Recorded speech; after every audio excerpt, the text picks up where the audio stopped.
Ginabiunta din sa bestok ang maanya nga aktres nga mounay muda sa kontrabida role sa gipaabot nga drama series nga Ang Dalawang Ikaw. Ug nganong angay ni natong atangan dinhi sa Kapuso Network, let's find out from Kapuso actress Anna Vicente.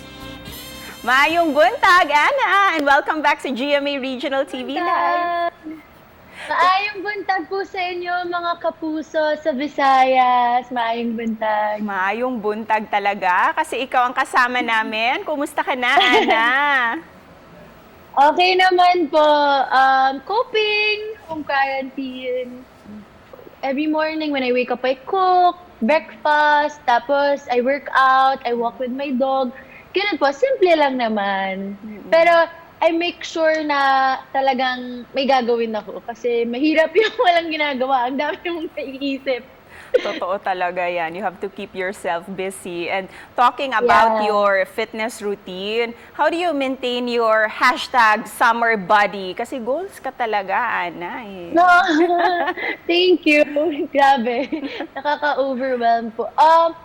Ako talaga working out lang. I don't diet eh kasi especially now na in this time na health is very important.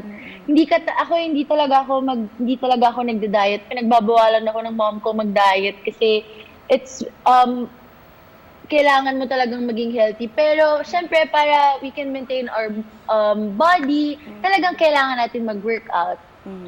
Speaking of summer body, what do you always look forward to tuwing summer, Anna? May mga childhood memories ka ba na gusto mong i-share sa amin?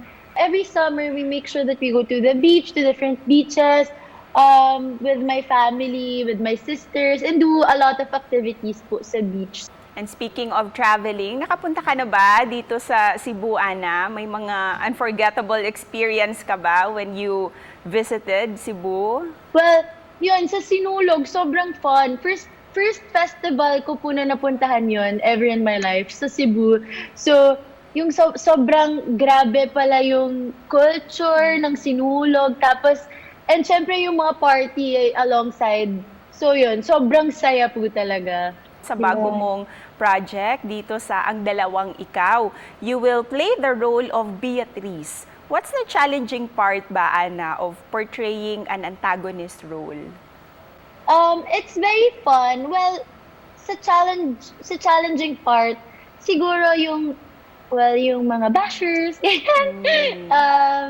Syempre, hindi naiintindihan ng mga tao kung bakit ganun. Well, pero work lang naman. Actually, lahat kami mayroong pinagdadaanan. Lahat ng mga characters may pinagdadaan. Lahat kami kawawa.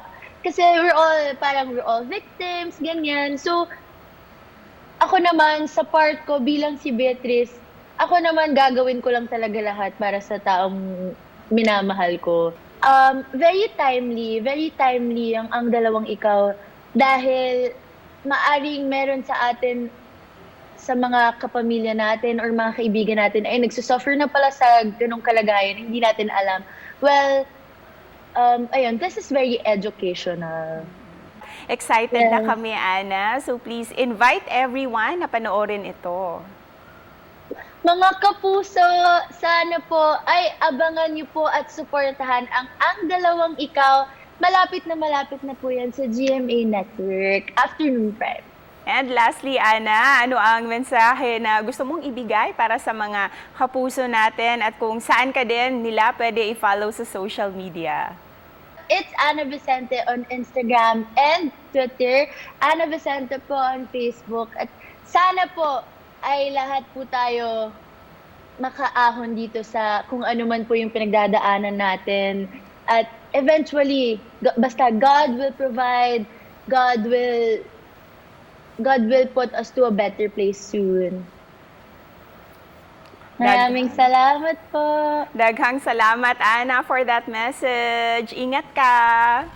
Thank you. Ingat din po. Stay safe. Stay safe, everyone.